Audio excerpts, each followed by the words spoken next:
नमस्ते, मैं हूँ स्मिता और आज की हमारी क्लास है बीएड फर्स्ट ईयर के लिए। हमने पिछली क्लास में विशिष्टताओं की पहचान पढ़ लिया था और उसके बाद में हमने पढ़ा था कि जगत में व्यक्ति का स्थान कैसा होता है। आज का हमारा टॉपिक है, तीसरा पॉइंट है हमारा उसी से रिलेटेड और आगे हम पढ़ेंगे व्यक्ति को कैसा जीवन जीना चाहिए।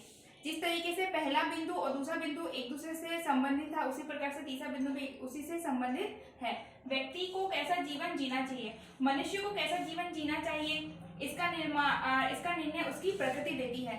जिस प्रकार से मनुष्य की प्रकृति होगी वह उसी तरीके से आचरण करेगा, उसी तरीके से व्यवहार करेगा। जैसा उसका आचरण होगा, जैसा उसका व्यवहार होगा, वो उसी तरीके से व्यवहार में अपने अंतर्गत परिवर्तन करेगा। अगर उसका आचरण अच्छा है, वो अच्छे विचार सोचता है और वो सबसे अच्छा व्यवहार करता है, इसका मतलब उसकी प्रकृति सकारात्मक है। मनुष्य का जीवन सकारात्मक रूप में चल रहा है। अगर वो सबसे दुराचार करेगा, बुरा व्यवहार करेगा, तो इसके अंतर्गत हम कह सकते हैं कि उस मनुष्य की प्रकृति नकारात्मक हो रही है। तो इसी प्रकार से मनुष्य की जो भी प्रकृति होती है वो उसके आचरण के ऊपर होती है। जिस तरह से उसका आचरण होगा उसी तरीके से हम अपनी अंतर्दृष्टि में ये सोच लेते हैं कि इस मनुष्य की दृष्टि सकारात्मक है या फिर इस मनुष्य की दृष्टि नकारात्मक है। तो नकारात्मक और सकारात्मक दोनों अलग अलग दृष्टिकोण है जो केवल और केवल मनुष्य से ही संबंधित होते हैं और मनुष्य की प्रकृति से संबंधित होते हैं। तो आज का हमारा जो टॉपिक है वो इस तरीके से है कि व्यक्ति को जीवन कैसा जीना चाहिए, सकारात्मक जीना चाहिए, नकारात्मक जीना चाहिए। सीधी सी बात है, नकारात्मक कोई भी जीवन जीना नहीं चाहता और अगर कोई जी भी रहा है तो उसे वो नकारात्मक दृष्टिकोण छोड़कर सकारात्मक की तरफ आना चाहिए। तो हमारा ये जो है डिटेल हमारी हो गई है। इसके अंतर्गत कुछ महत्वपूर्ण बिंदु है तो वो हम अब पढ़ेंगे। पहला है उद्देश्यनिष्ठ जीवन। उद्देश्यनिष्ठ जीवन, जिस व्यक्ति का उद्देश्य नहीं है जीवन जीने में, कोई भी व्यक्ति जीवन जी रहा है, अगर वो जीता ही जा रहा है, उसका कोई भी लक्ष्य नहीं है, कोई भी उद्देश्य नहीं है, तो उसका जीवन एक तुच्छ प्राणी के समान है। जिस तरीके से जानवर सोता है, खाता है, घूमता है, वापस से सो जाता है, उनका कोई उद्देश्य नहीं होता, उसी प्रकार जिस भी व्यक्ति का या फिर मानव का अपनी प्रकृति के अंदर या फिर अपने जीवन के अंदर उनका कोई भी उद्देश्य नहीं है, वो केवल जानवर के समान ही होता है। इसलिए प्रत्येक व्यक्ति को, प्रत्येक मानव को अपने जीवन में उद्देश्य होना बहुत ही ज्यादा जरूरी है। उसी उद्देश्य के आधार पर वो समाज में रहकर क्रियाकलाप करता है और समाज में अपनी भागीदारी देता है और उसी उद्देश्य को आगे बढ़ाते हुए वो अपने संपूर्ण व्यक्तित्व का विकास करता है। हमारा दूसरा पॉइंट है कर्मनिष्ठ जीवन। कर्मनिष्ठ जीवन, जिस किसी व्यक्ति का कर्म नहीं है वो व्यक्ति खुद का तो दुश्मन है ही, वो खुद के तो साथ में बुरा कर ही रहा है और ऐसा व्यक्ति समाज में रहकर समाज का भी बुरा कर रहा है, यानी कि समाज का भी पतन कर रहा है। प्रत्येक व्यक्ति का कर्म होता है, चाहे वो कर्म अच्छे कर्म से जुड़ा हो या बुरे कर्म से जुड़ा हो। हालांकि हम बुरे कर्म को इतना महत्व नहीं देते, लेकिन वो भी एक कर्म की श्रेणी में ही आता है। इसलिए जिस भी मनुष्य का धरती पर जन्म हुआ है उन सबका उद्देश्य तो होगा ही और उस उद्देश्य को पूर्ण करने के लिए जो भी क्रियाकलाप, जो भी कर्म, जो भी मेहनत की जाती है उसको हम कर्म की श्रेणी में जोड़ते हैं। अतः हम कह सकते हैं कि जिस भी व्यक्ति का कर्म नहीं है अपने जीवन के अंदर, उसका जीवन किसी भी तुलना के समान नहीं है।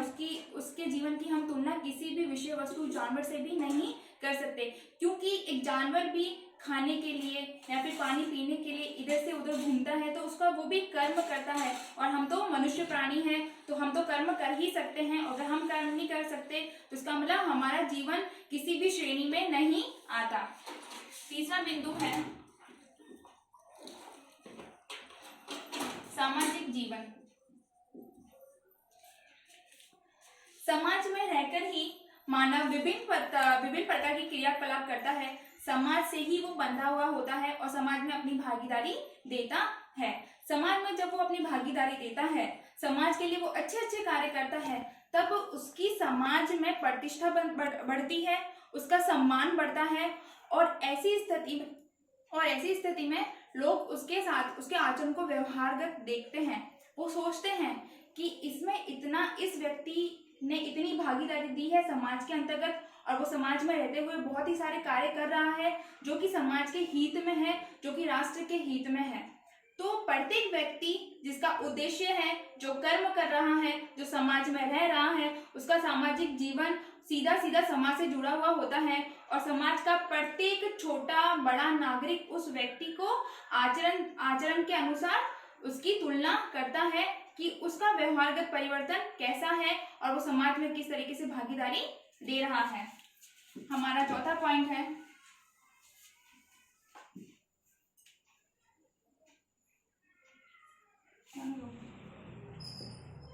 विलासी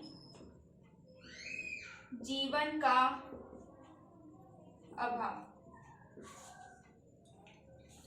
वर्तमान समय में समाज में, हमारे देश में या फिर व्यक्ति ने अपनी सुख सुविधाओं के लिए बहुत ही सारी चीजों का उत्पादन कर रखा है। बहुत ही सारी वस्तुएं विद्यमान है वर्तमान समाज में, वर्तमान समय में। ये जो भी सुख सुविधाएं हैं वो मनुष्य के लिए बनी है, वो मनुष्य के द्वारा बनी है, वो मनुष्य के समय की बचत के लिए और बहुत सी सारी क्रियाकलापों के लिए बनी है। लेकिन उन सभी सुख सुविधाओं का उपयोग हमें दिन ब दिन विलासिता की तरफ धकेल रहा है। हम आलस्य में थोड़े से जकड़ गए हैं। उन सुख सुविधाओं का हम अनुभव तो कर रहे हैं, हम उनका आनंद तो ले रहे हैं, लेकिन हम कहीं ना कहीं उनके आदी हो चुके हैं, हम उनमें उलझ गए हैं। यदि उन सुख सुविधाओं को अगर आज हमारे जीवन से निकाल दिए जाए तो हम शायद उनके बिना कुछ भी नहीं है।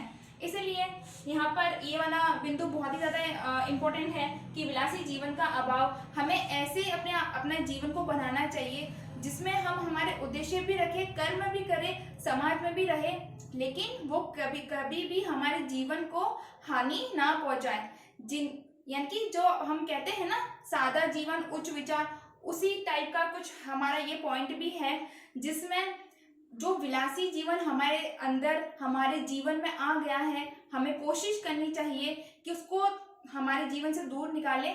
पूर्णतः हम शायद वर्तमान समय में संभव नहीं है, लेकिन कुछ हद तक हम उसको दूर निकाल सकते हैं और हमारे जीवन को एक सादगी की तरफ ले जा सकते हैं। हमारा नेक्स्ट पॉइंट है नैतिक जीवन। प्रत्येक मनुष्य के मन में नैतिक भावनाएं विद्यमान रहती है। वो नैतिक भावनाएं प्रत्येक मनुष्य में विद्यमान रहती है। तो ये हमारी भावना है, ये हमारा मन होता है कि हम किसी भी व्यक्ति के सामने हमारी नैतिकता कैसे दिखा सकते हैं। हमारी नैतिकता हम हमारे आचरण से दिखा सकते हैं, हमारे व्यवहार से दिखा सकते हैं, हमारे बोलने के तरीके से, हमारे कार्य करने के तरीके से, उन सारी चीज़ों से हम हमारी नैतिकता दिखा सकते हैं। तो इसका यही मतलब है कि हम हमारी नैतिकता में रहते हुए हमारा आचरण करें, ताकि हमारे इस आचरण से सामने वाले व्यक्ति को या फिर समाज में या फिर देश में किसी को भी कोई भी नुकसान ना हो और किसी को भी क्षति ना पहुंचे और किसी के भी मन में कोई भी ठेस ना पहुंचे। हमारा लास्ट पॉइंट है आदर्श एवं दुर्गुण रहित जीवन। हमारा लास्ट पॉइंट है आदर्श एवं दुर्गुण रहित जीवन।